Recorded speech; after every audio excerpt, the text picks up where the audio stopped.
अंबेडकर और पेरियार की दृष्टि में राम। यह किताब मऊगंज विधायक प्रदीप पटेल के राजनीतिक जीवन में सनी की तरह बैठ गई है। इस किताब में भगवान श्री राम और सीता माता के लिए कई आपत्तिजनक शब्दों का प्रयोग किया गया है। दावा किया जा रहा है कि इस किताब को लिखने वाले लेखक कोई और नहीं बल्कि मऊगंज विधायक प्रदीप पटेल हैं। इस किताब को पढ़ने के लिए आपको ज़्यादा मशक्कत करने की आवश्यकता नहीं है। मऊगंज जिले के कई ऐसे व्हाट्सएप ग्रुप, फेसबुक पेज हैं जहां आपको इस किताब की पूरी पीडीएफ मिल जाएगी। जी हां, यह वही मऊगंज विधायक प्रदीप पटेल हैं जो पिछले दिनों हिंदुत्व की लड़ाई लड़ते हुए महादेवन शिव मंदिर देवरा से गिरफ्तार हुए थे। अपनी ही सरकार में मऊगंज विधायक प्रदीप पटेल 111 घंटे तक पुलिस हिरासत में रहे। कहा गया कि विधायक हिंदुत्व बचाने के लिए आगे आए हैं, लेकिन यह किताब मऊगंज विधायक प्रदीप पटेल की हिंदुत्ववादी छवि को चुनौती दे रही है। सोशल मीडिया पर वायरल हो रही अंबेडकर और पेरियार की दृष्टि में राम की इस किताब के पहले पेज में लेखक के तौर पर मऊगंज विधायक प्रदीप पटेल की फोटो लगी हुई है, जिसमें पता सतना का लिखा हुआ है।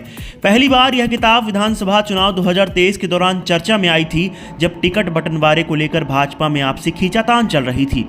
तभी एक समाजवादी पार्टी के नेताजी प्रेस कॉन्फ्रेंस करते हुए बाकायदे मऊगंज विधायक प्रदीप पटेल पर यह किताब लिखने का आरोप लगाया था। प्रेस कॉन्फ्रेंस के बाद राजनीतिक पारा हाई हो गया। विधायक कलेक्टर और एसपी के पास पहुंचे। उन्होंने इस मामले में शिकायत भी की, लेकिन किसी ने समाजवादी पार्टी के नेता से यह सवाल नहीं पूछा कि आपको यह किताब कहां से मिली। बाद में मऊगंज विधायक प्रदीप पटेल को टिकट मिल गया, वह चुनाव जीत गए और फिर भगवान श्री राम के खिलाफ सोशल मीडिया पर प्रसारित होने वाली इस किताब को ही वह भूल गए। दूसरी बार मऊगंज विधायक प्रदीप पटेल एडिशनल एसपी अनुराग पांडे के समक्ष दंडवत हुए, तब भोपाल के एक पत्रकार महोदय इस किताब को लेकर सामने आ गए और इतना ही नहीं, अपने चैनल पर उन्होंने इस किताब को पढ़कर भी बताया। फिर भी इस किताब के बारे में अब तक कोई खुलासा नहीं हुआ कि आखिर पत्रकार महोदय को यह किताब कहां से मिली। देखिए, जब महादेवन शिव मंदिर का मामला आया तब भाजपाई विचारधारा के लोग प्रदीप पटेल को कट्टर हिंदूवादी नेता बता रहे थे, तो वहीं कांग्रेसी विचारधारा के लोग अंबेडकर और पेरियार की दृष्टि में भगवान श्री राम वाली यह किताब शेयर कर रहे थे। सबसे बड़ा सवाल यह है कि इस किताब को लेकर मऊगंज विधायक प्रदीप पटेल कई बार मीडिया चैनलों पर सफाई दे चुके हैं, कई बार ज्ञापन भी दिए जा चुके हैं, कई शिकायती पत्र भी दिए जा चुके हैं, लेकिन इन शिकायतों का क्या हुआ किसी को मालूम नहीं, क्योंकि विधायक जी इस किताब के मुद्दे को लेकर जरा भी गंभीर नहीं है।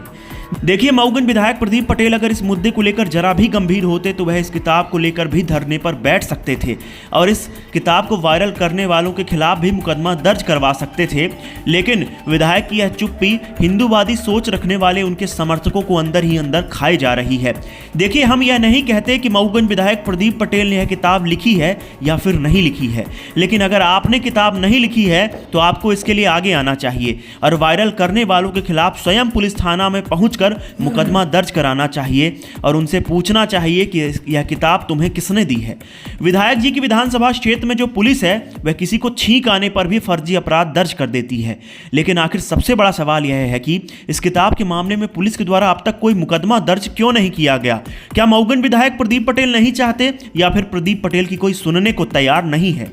जिस रफ्तार से यह किताब सोशल मीडिया पर वायरल हो रही है उसे देखकर ऐसा लगता है कि वर्ष 2028 के विधानसभा चुनाव के दौरान यह किताब सरपट दौड़ेगी और वह दिन दूर नहीं है जब मऊगंज विधानसभा क्षेत्र के एक एक मतदाता के हाथ में यह किताब होगी, क्योंकि भगवान राम के नाम पर ही भाजपा का उदय हुआ है और प्रदीप पटेल को विधायक बनाने में सबसे बड़ा योगदान भी राम नाम का ही रहा है।